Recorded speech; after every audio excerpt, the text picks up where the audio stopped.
3 నెలల తర్వాత మళ్ళా మా ఇంటికి మేము వచ్చేసాము. 3 నెలలు ఇండియాలో బాగా రిలాక్స్ అయ్యి వచ్చాం కదా! అస్సలు నిజంగా చాలా బోరింగ్ అనిపించింది. అండ్ దట్ టూ ఆస్ట్రేలియాలో ఇప్పుడు సమ్మర్స్ కాబట్టి ఆ రోజు చాలా హాట్‌గా ఉండింది. అండ్ నైట్ 11:30, 12కి అయితే ఇంటికి రీచ్ అయిపోయాము.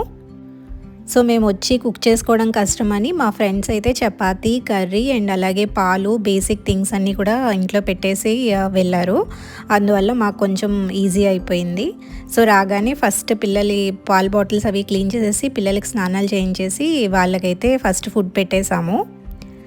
దాని తర్వాత మేము కూర్చొని చపాతీ, కర్రీ తినేసాము. ఒకేసారి weather change and time change కాబట్టి పిల్లలు కొంచెం అడ్జస్ట్ అవ్వడానికి టైం పట్టింది. బాగా ఏడ్చారు. అండ్ మమ్మీ ఆస్ట్రేలియా నుంచి ఇండియా వచ్చేటప్పుడు ఈ పికిల్స్ తర్వాత పొళ్ళు ఇవన్నీ నాకు చేసి ఫ్రిడ్జ్లో పెట్టి వెళ్ళారు. చేసినప్పుడు ఇవన్నీ ఎందుకు అన్నాను కానీ ఇవి నాకు బాగా యూజ్ అయింది. ఎందుకంటే వచ్చి రాగానే పిల్లలతో చాలా కష్టమైపోయింది. దట్టు జెట్ లాగ్ వల్ల ఇంకా చికాక్గా ఉండిందనమాట. జస్ట్ రైస్ పెట్టుకొని ఆ పికిల్స్ అండ్ పొళ్ళుతో ఒక 3-4 డేస్ అయితే మేనేజ్ చేసేసాము. అండ్ ఇదైతే నెక్స్ట్ డే మార్నింగ్ కొంచెం లేట్గానే లేచాం. పిల్లలు కూడా లేట్గానే లేచారు. ఇండియా టైం ప్రకారం లేచామన్నమాట. సో లేవగానే వాళ్ళకైతే ఈరోజు నేను క్యారెట్ ఇస్తున్నాను. క్యారెట్ మైక్రోవేవ్ చేసేసాను.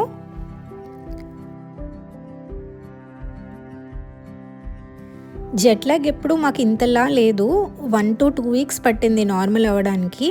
ఎప్పుడు 1 or 2 డేస్లో మేము నార్మల్ అయిపోయే వాళ్ళం. అండ్ పిల్లలు కూడా ఇక్కడి నుంచి ఇండియా వచ్చినప్పుడు కూడా జస్ట్ 1 డే మాత్రమే వాళ్ళకి కొంచెం జెట్ లాగ్ అనిపించిన తర్వాత ఇండియా రొటీన్కి సెట్ అయిపోయారు.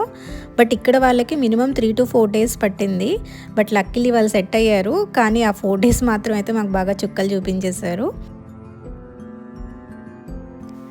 బుజ్జి పిల్లలిద్దరికీ అయితే బ్రేక్ఫాస్ట్ ఇచ్చేసి ఇంకా మేము టీ తాగుతూ కాసేపు వాళ్ళతో అయితే ఆడుకున్నాము. ఇలా మా ఫస్ట్ డే ఇంకా ఆఫ్టర్ 3 months గడిచిందనమాట. చాలా రిలాక్స్ అయ్యి వచ్చి ఒకేసారి బిజీ స్కెడ్యూల్లో పడిపోయాము.